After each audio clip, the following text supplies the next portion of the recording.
وانيك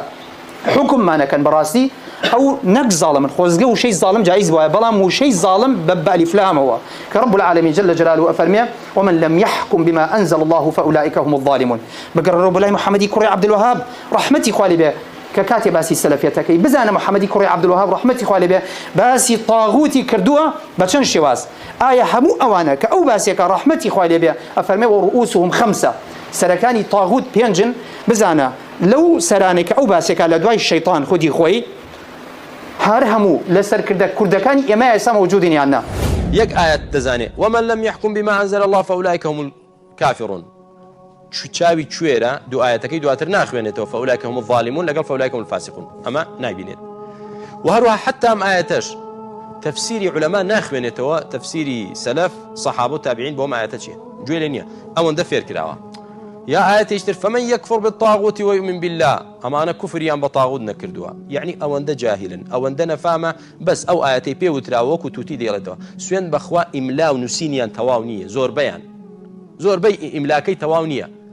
يعني بونو منكدين جنيو بمن دلن أما كفري بطاغوت نكردوا نازل ناوي من بنوسيت كتي لو لا شودي تكفير الدكات أو آيات فير كراوا يا طاغوت شيء طاغوت ولا تفسيري قرآن بخوينه وطاغوت شيء إما كافرين بي أما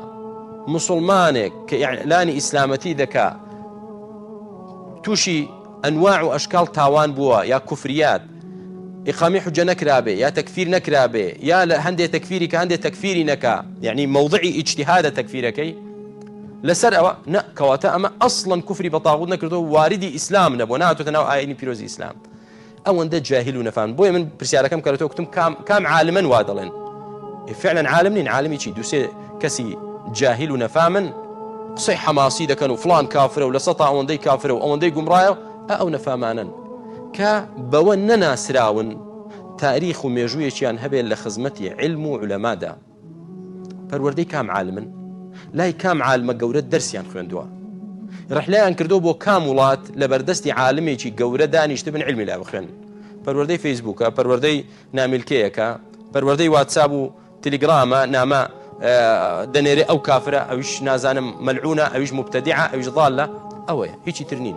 بويا كوتم كام عالمية فتوى لسر إيما دعوة عالم نية لا دا بلا بريزة كم تيجي يشتي فلانة كز بتشي مشهورة ديارة بتشي مشهورة أي أويتر ديارة بتشي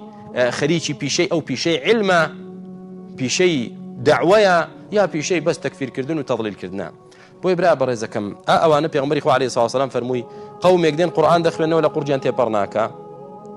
وتحقرون صلاتكم عند صلاتهم وصيامكم عند صيامهم وعملكم مع عملهم يخرجون من الدين كما يخرج السهم من الرمية أما أنا هل بيدا تيدا برن بدين دا تيبريني شي سريع توسيل كتيري كلا آسكيك بدري بسريعي تيدا بري أما نش بسريعي تيدا برن بدين لي وردنا بنوا تأمل يانية تيرامان يانية تيناقات هيجي تيناقات بويا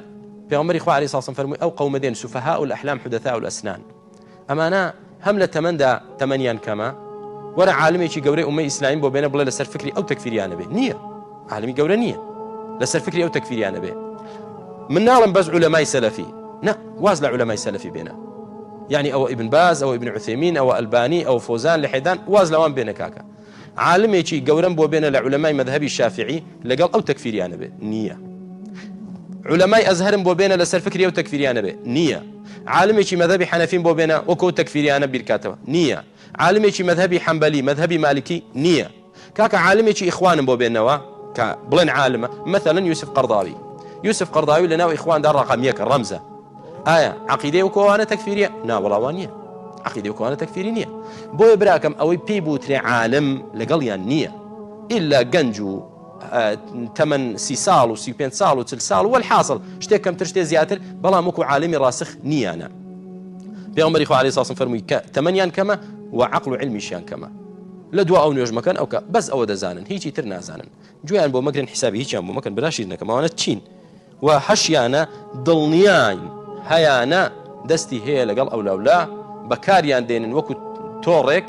وكو طليق بكاريان دينن تيجي براكم أجينا قضية ببروشي بيبو إسلام وتيجيشتن بين الإسلام وأنا هيك دوره لا واقع براك